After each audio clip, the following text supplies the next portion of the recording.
Je suis le président de l'association sénégalaise d'évaluation Sénéval.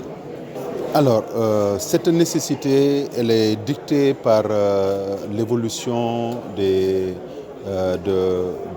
la gestion des affaires publiques. Parce que nous estimons que les ressources qui sont mobilisées aujourd'hui et qui financent les projets et les programmes à travers nos différents plans de développement économique et social. Je prends l'exemple du plan Sénégal émergent.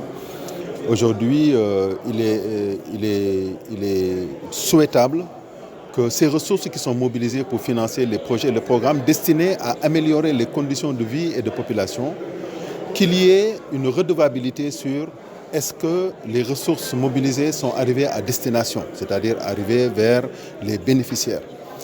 Donc c'est un outil d'aide à la décision que d'évaluer les politiques publiques qui ont formulé, n'est-ce pas, les orientations destinées à l'atteinte des objectifs de développement. Donc l'institutionnaliser, c'est un peu de voir comment on pourrait, organiser les réflexions qui tournent autour de l'évaluation des politiques publiques, mais également la redevabilité. Donc qu'il y ait des institutions solides et crédibles. Aujourd'hui, nous avons un certain nombre d'orientations qui sont données sur des institutions qui aujourd'hui effectuent des évaluations. Nous avons aujourd'hui la commission qui a été mise en place en 2012 et qui est présidée par le président Elhadji Ibrahima Sall. Mais nous avons également la Cour des comptes. Nous avons également d'autres institutions qui aujourd'hui, disent effectuer des évaluations. Donc, l'organisation de cet atelier est destinée à mobiliser les acteurs et de faire, une sorte d'état des lieux des institutions qui aujourd'hui font de l'évaluation et de voir comment on pourrait, coordonner, n'est-ce pas, l'évaluation des politiques publiques au Sénégal. Ça donne une meilleure visibilité, n'est-ce pas, sur ce que nous faisons en termes de politique publique, mais ça donne également une meilleure crédibilité sur l'utilisation de ces ressources et de dire que nous rendons compte de comment ces ressources ont été utilisées et est-ce qu'elles ont été efficaces pour le développement de notre pays. C'est effectivement, les résultats qui sont recherchés à travers les travaux de notre atelier de validation.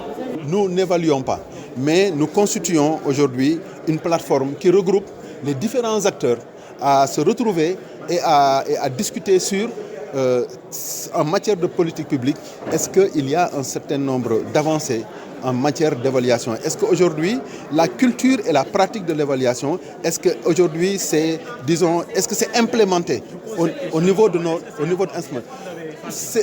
Alors, je pense qu'il y a quand même une volonté politique manifeste, n'est-ce pas, de nos États, mais il y a également un certain nombre de pratiques que nous sommes en train de déceler au sein de notre administration et au sein d'un certain nombre d'institutions. Il y a quand même des pas importants qui ont été... Alors, bon, dans les détails, aujourd'hui, par exemple, disons que la Cour des comptes, aujourd'hui, fait ce travail, n'est-ce pas? Et également au niveau de nos administrations, certains ministères sectoriels sont en train d'initier des évaluations en ce qui concerne un certain nombre de projets et de programmes, n'est-ce pas? Par exemple, au niveau du ministère du Développement communautaire, je pense qu'il y a une évaluation qui a été lancée sur la couverture maladie universelle. Donc je pense qu'il y a quand même des avancées, il y a des expériences qui sont en train d'être menées.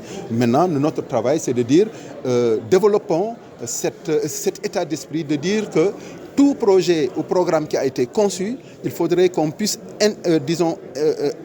insérer dans cette conception, dans cette formulation, l'évaluabilité des projets ou des programmes. C'est-à-dire que tout projet ou tout programme est appelé à être évalué.